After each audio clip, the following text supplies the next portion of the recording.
wabarakatuh. Kami dari kelompok 6 akan melanjutkan materi tentang manajemen resiko likuiditas. Kami dari kelompok 6 beranggotakan 6 orang, yaitu ada saya sendiri, Ajeng Astu Khairunisa dengan NIM belakang 145, lalu ada Serlima Sanda dengan NIM belakang 151, lalu ada Aninda Sastranita Yusuf dengan NIM belakang 155, Yosef Galang Putranto 218, Talita Salsabila 224, dan Leonardo Dimas 227. Nah, lalu ini merupakan pokok bahasan yang akan kita bahas pada materi ini. Yang pertama ada pengertian risiko likuiditas, lalu ada sumber risiko likuiditas, lalu ada tujuan manajemen risiko, klasifikasi risiko likuiditas, penerapan manajemen risiko likuiditas, dan yang terakhir contoh kasus.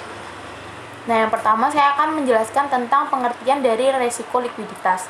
Jadi risiko likuiditas itu merupakan risiko yang timbul akibat tidak mampunya perusahaan untuk memenuhi kewajibannya dalam membayar hutang yang jatuh tempo menggunakan sumber pendanaan arus kas atau aset likuid berkualitas tinggi yang dapat digunakan tanpa menimbulkan gangguan terhadap keuangan dan aktivitas bisnis perusahaan tersebut. Nah, ketidakmampuan perusahaan ini dalam mendapat sumber pendanaan diakibatkan oleh tidak mampunya perusahaan dalam menghasilkan arus kas baik dari penjualan aset, penghimpunan dana, transaksi antar perusahaan, dan pinjaman yang diterima. Lalu ada sumber dari risiko likuiditas. Yang pertama ada komposisi aset, utang, dan transaksi rekening administratif. Ini ada beberapa indikator. Beberapa diantaranya yaitu ada pendanaan jangka pendek, yaitu pendanaan dari pihak ketiga dengan jatuh tempo kurang dari 1 tahun. Lalu yang kedua ada pendanaan non-inti, merupakan pendanaan yang cenderung tidak mengendap di perusahaan dalam kondisi normal maupun krisis. Lalu ada pendanaan non-inti jangka pendek, yaitu yang kurang dari 1 tahun. Lalu yang terakhir ada total pendanaan, yaitu semua pendanaan yang didapat baik dari pihak ketiga ataupun pinjaman yang diterima. Lalu sumber yang kedua yaitu konsentrasi aset dan utang. Ini ada 2 indikator, yaitu konsentrasi aset dan konsentrasi utang. Nah, konsentrasi aset itu penyediaan dana pada sektor yang tidak dikuasai perusahaan dapat mengganggu likuiditas jika terjadi default. Lalu ada konsentrasi utang, yaitu penyedia dana besar lebih sensitif terhadap peringkat kredit yang dapat menimbulkan masalah likuidasi saat ada penarikan dana yang besar. Lalu sumber yang ketiga yaitu kerentanan kebutuhan pendanaan, yaitu kerentanan perusahaan akan kebutuhannya pendanaan dan cara pemenuhannya. Nah, penilaian kebutuhan pendanaan dapat melalui analisis laporan, profil maturitas, proyeksi arus kas, dan stress testing. Lalu yang terakhir ada akses terhadap sumber pendanaan, yang kemampuan perusahaan mendapatkan sumber-sumber pendanaan perusahaan baik pada kondisi normal maupun kondisi krisis. Lalu selanjutnya ada tujuan dari manajemen resiko likuiditas. Nah, untuk tujuan utamanya itu yaitu meminimalisir kemungkinan terjadinya ketidakmampuan perusahaan dalam mendapatkan pendanaan arus kas. Selain itu juga manajemen resiko likuiditas dilakukan untuk memenuhi beberapa tujuan sebagai berikut. Yang pertama yaitu menjaga kecukupan likuiditas perusahaan agar selalu bisa melunasi hutang yang akan jatuh tempo. Lalu yang kedua yaitu menjaga pertumbuhan aset secara berkelanjutan. Lalu yang ketiga mengoptimalkan likuiditas perusahaan agar biaya pengelolaannya dapat ditekan sehingga masih dalam batas toleransi. Lalu yang terakhir yaitu menjaga kepercayaan pelanggan terhadap sistem perusahaan. Selanjutnya adalah klasifikasi risiko likuiditas. Jadi risiko likuiditas dibedakan menjadi 2 pengelompokan. Yang pertama likuiditas endogen, yakni likuiditas yang melekat pada setiap aset dalam perusahaan, di mana aset tersebut memiliki 2 bentuk likuiditas endogen, yaitu likuiditas yang terkait dengan kemampuan perusahaan dalam menjual asetnya secara cepat, dan likuiditas terkait karakteristik likuiditas sebuah aset. Kemudian yang kedua adalah likuiditas eksogen. Likuiditas eksogen merupakan likuiditas yang muncul akibat struktur hutang dalam perusahaan.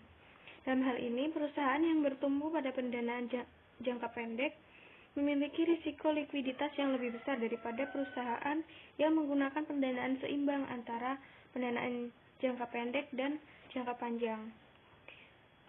Dalam dunia perbankan, risiko likuiditas melekat pada produk penghimpun dana seperti giro, tabungan, dan deposito. Dalam hal ini, yang memiliki risiko likuiditas tertinggi adalah giro, karena tujuan penggunaannya giro untuk transaksi yang dapat dilakukan setiap saat. Sedangkan produk yang memiliki risiko terendah adalah deposito, karena hanya dapat dicairkan dalam waktu tertentu. Selanjutnya adalah penerapan manajemen risiko likuiditas. Yang pertama adalah pengawasan aktif Dewan Komisaris dan Direksi. Wewenang dan tanggung jawab Dewan Direksi adalah untuk memantau posisi dan risiko likuiditas secara berkala, kemudian mengevaluasi terkait hasil pemantauan tersebut. Dia melakukan evaluasi segera posisi likuiditas dan profil risiko saat terjadi perubahan yang signifikan. Kemudian menyesuaikan kebijakan dan strategi manajemen risiko likuiditas berdasarkan dari hasil evaluasi yang telah dilakukan dan melaporkan posisi likuiditas, profil perusahaan, serta kebijakan dan strategi manajemen risiko kepada Dewan Komisaris. Sedangkan wewenang dan tanggung jawab Dewan Komisaris adalah melakukan persetujuan dan mengawasi kebijakan dan strategi manajemen likuiditas termasuk rencana pendanaan darurat. Kemudian dari segi sumber daya manusia, direksi harus memastikan setiap fungsi atau satuan pengelola risiko likuiditas memiliki sumber daya manusia yang kompeten dan memadai. Selanjutnya, dari sisi organisasi manajemen risiko likuiditas, dalam pengelolaan likuiditas, perusahaan dapat membentuk komite pengelola likuiditas perusahaan. Selanjutnya, kebijakan, prosedur, dan penetapan limit. Strategi manajemen risiko harus selaras dengan strategi secara keseluruhan dalam perusahaan dan mempertimbangkan faktor perkembangan ekonomi dan industri, tingkat risiko yang akan diambil, dan toleransi risiko. Dalam hal ini, toleransi risiko yang ditetapkan harus sesuai dengan tingkat risiko yang akan diambil. Selanjutnya, kebijakan dan prosedur yang ditetapkan harus disesuaikan dengan visi, misi, strategi, dan tingkat risiko yang akan diambil perusahaan. Hal ini juga harus didukung oleh pendanaan dan kemampuan sumber daya manusia yang memadai. Kebijakan dan prosedur manajemen risiko likuiditas harus memuat organisasi manajemen risiko likuiditas, kebijakan terkait ALKO, serta kebijakan dan prosedur pengelolaan risiko likuiditas. Selanjutnya adalah limit. Kebijakan terkait limit risiko likuiditas harus konsisten dan sesuai dengan keseluruhan perusahaan. Limit risiko likuiditas meliputi mismatch arus kas dalam jangka pendek maupun jangka panjang. Penjelasan selanjutnya akan dilanjutkan oleh teman saya. Perkenalkan, nama saya Indah Susmita Yusuf, NIM akhir 155. Di sini saya akan melanjutkan presentasi dari teman saya, yaitu tentang proses identifikasi, pengukuran, pemantauan, dan pengendalian risiko, serta sistem informasi manajemen risiko likuiditas. Identifikasi risiko likuiditas. Perusahaan harus melakukan analisis terhadap seluruh sumber risiko likuiditas untuk melakukan identifikasi risiko likuiditas. Sumber risiko likuiditas itu meliputi ada dua. Yang pertama, produk dan aktivitas perusahaan yang dapat mempengaruhi sumber dan penggunaan dana, baik pada posisi aset dan utang maupun rekening administratif. Yang kedua, ada risiko lain yang dapat meningkatkan risiko likuiditas, misalnya ada risiko kredit, risiko pasar, maupun risiko operasional. Analisis dilakukan untuk mengetahui jumlah dan tren kebutuhan likuiditas serta sumber pendanaan yang tersedia untuk memenuhi kebutuhan tersebut. Perusahaan harus melakukan analisis terhadap eksposur risiko lainnya yang dapat meningkatkan risiko likuiditas, antara lain ada risiko pasar, risiko kredit, risiko operasional, dan risiko hukum. Lalu selanjutnya ada pengukuran risiko likuiditas. Perusahaan wajib memiliki alat pengukuran yang dapat menguantifikasi risiko likuiditas secara tepat waktu dan komprehensif. Alat pengukuran tersebut meliputi ada 4 macam. Yang pertama ada risiko likuiditas, yaitu risiko keuangan menggambarkan indikator likuiditas dan mengukur kemampuan perusahaan untuk memenuhi utang jangka pendek. Yang kedua ada profil maturitas, yaitu pemetaan posisi aset utang dari rekening administratif ke dalam skala waktu tertentu berdasarkan sisa jangka waktu sampai dengan jatuh tempo. Yang ketiga ada proyeksi arus kas, yaitu proyeksi seluruh arus kas masuk dan arus kas keluar, termasuk kebutuhan pendanaan untuk memenuhi komitmen dan kontingensi pada transaksi rekening administratif. Yang keempat ada stress testing, yaitu pengujian terhadap kemampuan perusahaan untuk memenuhi kebutuhan likuiditas pada posisi krisis dengan menggunakan skenario stres secara spesifik kepada perusahaan maupun pada stres pada pasar. Lalu selanjutnya ada pemantauan risiko likuiditas. Pemantauan risiko likuiditas yang dilakukan perusahaan harus memerhatikan indikator peringatan dini terdiri atas indikator internal dan indikator eksternal. Untuk indikator internal itu meliputi pendanaan perusahaan dan strategi pertumbuhan aset, peningkatan konsentrasi baik pada sisi aset maupun utang perusahaan, peningkatan sismet valuta asing, posisi yang mendekati atau melanggar limit internal maupun limit regulator secara berulang-ulang dan peningkatan biaya dan nilai perusahaan. Untuk indikator eksternal sendiri, indikator eksternal dapat berasal dari pihak ketiga, analisis maupun peserta pasar. Biasanya indikator ini berkaitan dengan kapasitas perusahaan yang bersangkutan. Contohnya itu ada indikator yang berasal dari pihak ketiga, diantaranya adalah rumor di pasar mengenai permasalahan pada perusahaan. Sekian dari saya, terima kasih. Saya akan melanjutkan presentasi dari teman saya. Nah, di sini ada pengendalian risiko likuiditas. Pengendalian risiko likuiditas dilakukan melalui strategi pendanaan, pengelolaan posisi likuiditas dan risiko likuiditas harian, pengelolaan posisi likuiditas dan risiko likuiditas intragrup, pengelolaan aset likuid yang berkualitas tinggi, dan rencana pendanaan darurat. Selanjutnya, pengelolaan posisi likuiditas dan risiko likuiditas harian. Pengelolaan posisi likuiditas dan risiko likuiditas harian bertujuan untuk memenuhi utang setiap saat sepanjang hari secara tepat waktu, baik pada kondisi normal maupun kondisi krisis, dengan memprioritaskan utang yang kritis. Perusahaan harus menganalisis perubahan posisi likuiditas yang terjadi akibat pembayaran dan penerimaan dana sepanjang hari. Pengelolaan posisi likuiditas dan risiko likuiditas intragrup. Dalam pengelolaan likuiditas dan risiko likuiditas intragrup, perusahaan harus memperhitungkan dan menganalisis yang pertama, kebutuhan pendanaan perusahaan dalam kelompok usaha perusahaan yang dapat mempengaruhi kondisi likuiditas perusahaan. Dan yang kedua, kendala hambatan untuk mengakses likuiditas intragrup serta memastikan dampaknya telah diperhitungkan dalam pengukuran risiko likuiditas. Untuk materi selanjutnya akan dijelaskan oleh teman saya.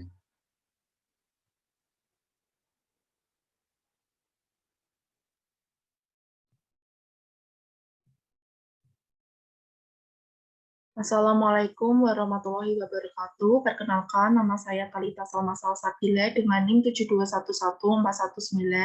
72114192224. Di sini saya akan melanjutkan dari materi sebelumnya, yaitu ada pengelolaan aset likuiditas berkualitas tinggi. Perusahaan harus memiliki aset likuiditas berkualitas tinggi dengan jumlah yang cukup dan komposisi yang disesuaikan dengan karakter bisnis dan profil risiko likuiditas dalam rangka memenuhi kebutuhan likuiditas intrahari, jangka pendek dan jangka panjang. Perusahaan harus melakukan evaluasi dan memantau seluruh posisi dan komposisi aset likuid berkualitas tinggi, termasuk aset yang telah diikat dan yang tersedia sebagai argumen. Rencana pendanaan darurat. Perusahaan harus memiliki rencana pendanaan darurat untuk menangani permasalahan likuiditas dalam berbagai kondisi krisis yang disesuaikan dengan tingkat profil risiko. Hasil stres tes, kompleksitas kegiatan usaha, cakupan bisnis, dan struktur organisasi, serta peran perusahaan dalam sistem keuangan. Memperoleh pendanaan yang diperlukan secara tepat waktu dan dengan biaya yang wajar setidaknya mencakup, yaitu yang pertama itu ada penetapan indikator dan peristiwa yang digunakan untuk mengidentifikasi terjadinya kondisi krisis. Yang kedua, strategi dalam menghadapi berbagai kondisi krisis dan prosedur pengambilan keputusan untuk melakukan tindakan atas perubahan perilaku dan pola arus kas yang menyebabkan defisit arus kas. Yang ketiga, strategi untuk memperoleh dukungan pendanaan dalam kondisi krisis dengan mempertimbangkan biaya serta dampaknya terhadap modal serta berbagai aspek lainnya. Keempat, rencana pendanaan darurat harus didokumentasikan, dievaluasi, dan tentunya harus diperbarui. Sistem informasi manajemen risiko likuiditas. Sistem informasi manajemen risiko harus dapat menyediakan informasi mengenai satu, arus kas dan profil maturitas dari aset utang dan rekening administratif. Kedua, kepatuhan terhadap kebijakan strategi dan prosedur manajemen risiko untuk risiko likuiditas, termasuk limit dan risiko likuiditas.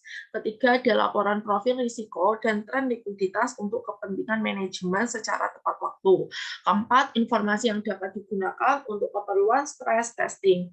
Kelima, informasi lain yang terkait dengan risiko likuiditas seperti posisi dan evaluasi portofolio aset likuiditas berkualitas tinggi, konsentrasi sumber pendanaan, aset dan utang, serta tagihan dan utang pada rekening administratif yang bersifat tidak stabil. Sistem pengendalian internal. Perusahaan harus menerapkan pengendalian intern dan kaji ulang independen yang memadai terhadap penerapan manajemen risiko untuk risiko likuiditas yang dilaksanakan oleh satuan kerja audit. Satuan kerja audit intern atau oleh satuan kerja manajemen risiko. Cukup sekian dari saya, maaf jika ada salah. Wassalamualaikum warahmatullahi wabarakatuh.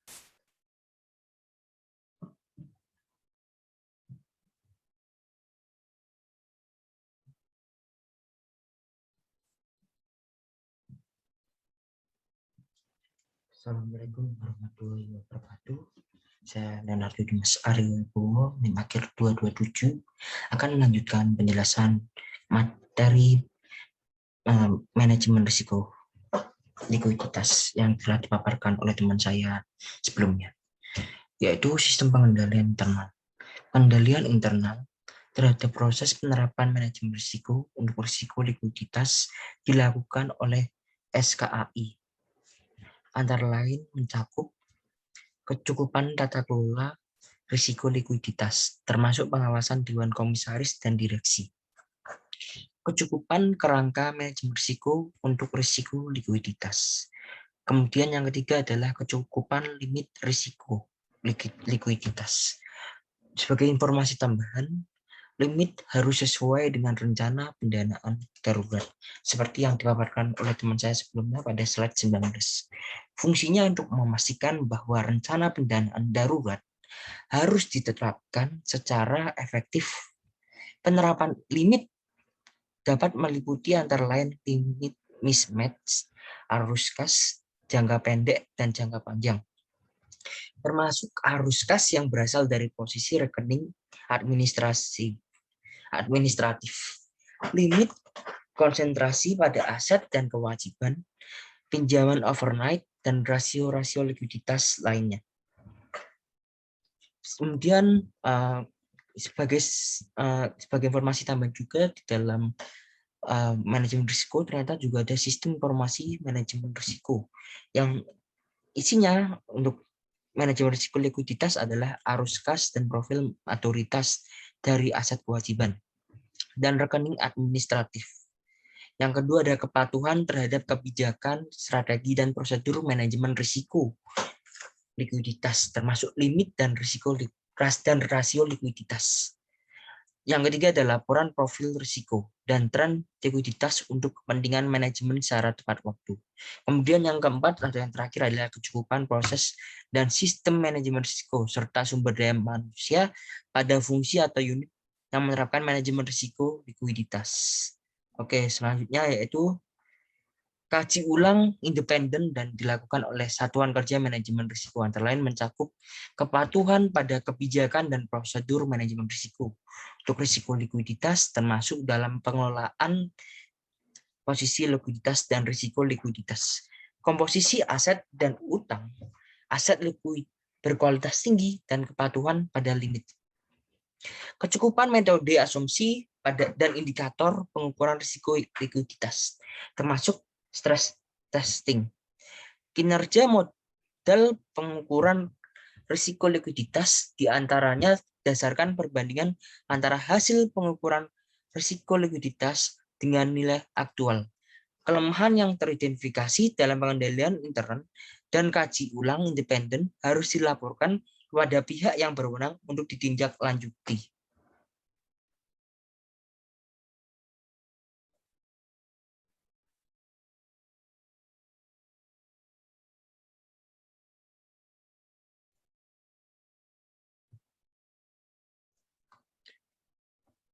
Untuk informasi tambahan, yang dimaksud dengan stress testing itu kalau kita boleh asumsikan harus mempertimbangkan faktor-faktor sebagai berikut.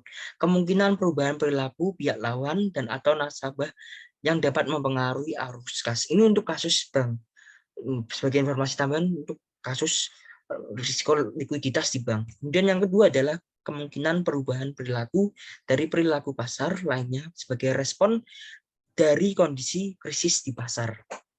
Kemudian bank mengembangkan asumsi-asumsi stres tes secara konservatif dan mempertimbangkan kesesuaian dari asumsi-asumsi berikut yang antara lain meliputi likuiditas pasar dari aset bank dan tingkat diskon atau haircut yang mempengaruhi penurunan nilai aset likuid.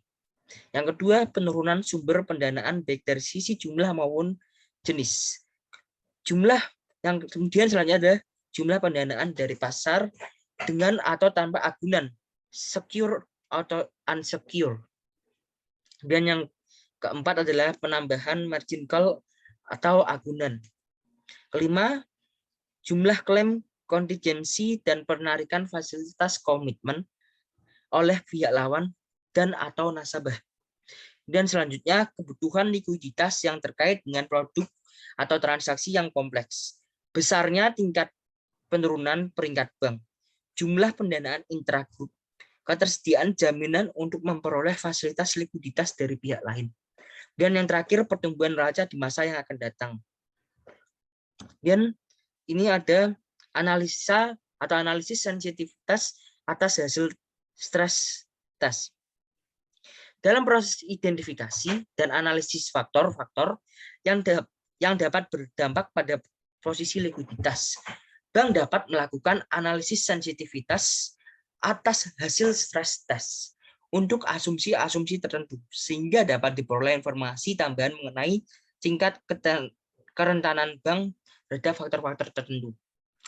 Bank mendokumentasikan seluruh skenario, asumsi, dan hasil stress test, serta melakukan evaluasi untuk memastikan kesesuaian dengan kondisi bank dengan memperhatikan antara lain perubahan jenis skala dan kompleksitas usaha bank, perubahan kondisi pasar, pengalaman bank dalam kondisi krisis. Dalam melakukan stress test untuk risiko likuiditas, bank mempertimbangkan hasil penilaian terhadap jenis risiko lain seperti risiko pasar, risiko kredit, risiko reputasi, dan menganalisis kemungkinan interaksi dengan berbagai jenis risiko tersebut. Mengapa demikian? Kalau misalkan reputasinya anjlok, sangat besar kemungkinan bank atau mungkin perusahaan akan sulit untuk mendapatkan pendanaan atau meminjam dana segar. Nah, kemudian selanjutnya kemungkinan interaksi dengan tadi terhadap hasil stress, bank harus mempertimbangkan hal-hal berikut: menyesuaikan kebijakan dan strategi manajemen risiko likuiditas serta posisi likuiditas sejalan dengan hasil stress test, mengembangkan atau menyempurnakan rencana pendanaan darurat atau contingency funding plan yang efektif dengan berdasarkan hasil stress test.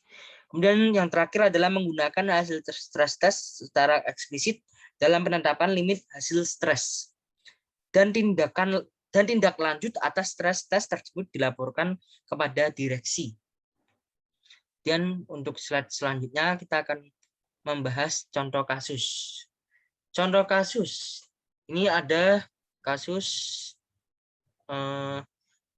PT Zulfian memiliki data keuangan berikut. Kas 10 juta, efek 10 juta, piutang 20 juta, aset tetap 100 juta, utang dagang 25 juta, utang wesel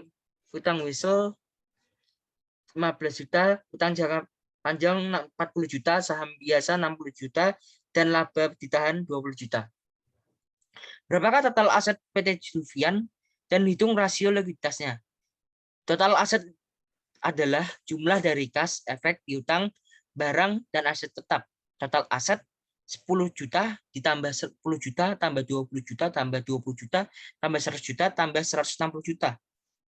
Total aset PT Zulfian adalah sebesar 160 juta. Nah, kemudian kita harus menghitung dong. Ada rasio likuiditas. Menghitung rasio likuiditas itu ada 3 cara yang nanti akan saya tambahkan di catatan ini. Ya, 3 cara atau lebih. Yang pertama ada current ratio atau aset lancar. Current ratio ditentukan dengan cara aset lancar dibagi utang lancar. Itu adalah 60 juta dibagi 40 juta. Hasilnya 1,5 atau 150%.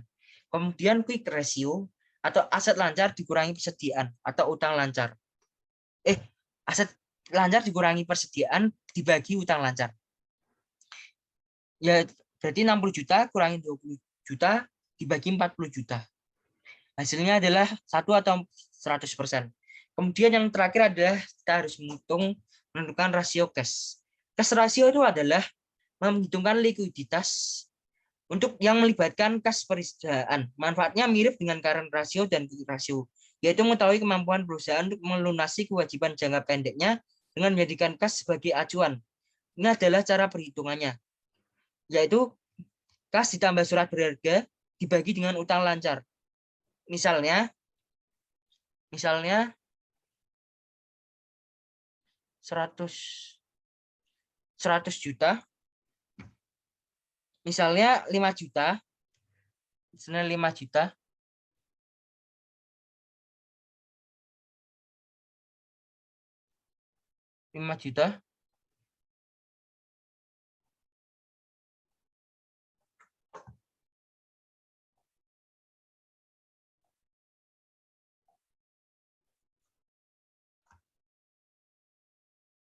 ditambah, ini dalam kurung ya, ditambah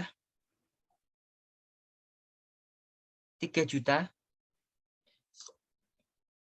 surat berharganya 3 juta, kasnya 5 juta.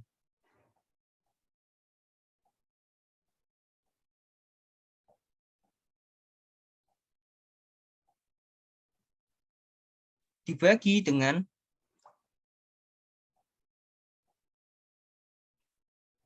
5 juta.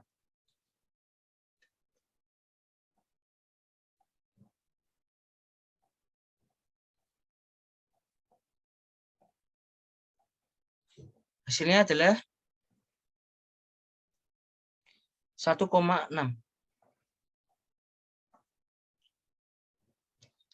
Ini contohnya. Kemudian ada beberapa indikator penilaian kuantitatif, yaitu one month maturity mismatch ratio. Rumusnya selisih aktiva dikurang yang akan jatuh tempo 1 bulan dibagi sama pasiva liquid yang akan jatuh tempo dalam waktu 1 bulan. Merupakan selisih aktiva dan pasiva yang akan jatuh tempo dalam 1 bulan. Rasio ini digunakan untuk mengukur kemampuan bank dalam melunasi seluruh kewajiban jangka pendek yang kurang dari 1 bulan. Kemudian dalam perbankan kita juga perlu mengukur atau memproyeksi arus kas ya selama 3 bulan mendatang dengan cara net cash flow. Net cash flow itu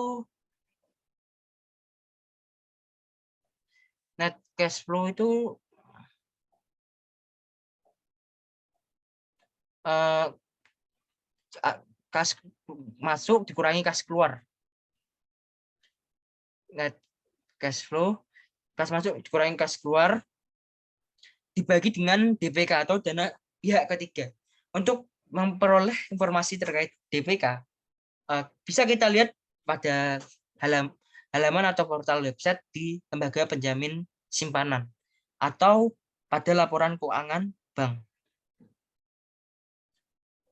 Kemudian untuk entitas non-bank, itu kita bisa menggunakan discontinued cash flow atau DCF. Mengapa? Karena saya mengasumsikan bahwa pendapatan dari perusahaan yang akan dinilai tidak dapat dianggap tetap. Ya, maka dari itu kita harus menggunakan metode arus kas yang didiskontokan atau yang lebih dikenal dengan istilah metode DCF. Dengan pendekatan ini, nilai dari suatu perusahaan adalah sejumlah nilai kini dari net operational income yang akan diperoleh dari hasil operasional perusahaan tersebut, termasuk di dalamnya terminal value jika pada akhir tahun proyeksi diasumsikan masih terdapat sejumlah pendapatan yang akan berlangsung secara terus-menerus dan stabil. Nanti di akhir setelah penjelasan ini akan saya tunjukkan maksud dari DCF. Kemudian ada cash turnover, merupakan perhitungan yang membandingkan penjualan bersih atau laba bruto dengan modal kerja bersih yaitu aktiva lancar dikurangi utang lancar. Kemudian yang terakhir adalah inventory to net working capital. Perhitungannya dengan membandingkan persediaan dengan aktiva lancar setelah dikurangi utang lancar. Oke. Saya akan menunjukkan DCF itu maksudnya seperti apa tuh. Nah, ini yang namanya DCF. Nih, kita bisa melihat perbandingannya kayak yang di masa mendatang. Nih, seperti ini gambarannya. Oke, saya ucapkan terima kasih dan memohon maaf apabila di dalam menjelaskan ada terdapat salah kata. Semoga materi atau paparan yang saya dapatkan dari berbagai sumber bisa berguna dan bermanfaat. Semoga saja ilmu yang kita pelajari tidak akan sia-sia dan monggo bisa dilanjut pada diskusi Zoom pada hari Kamis. Terima kasih. Wassalamualaikum warahmatullahi wabarakatuh.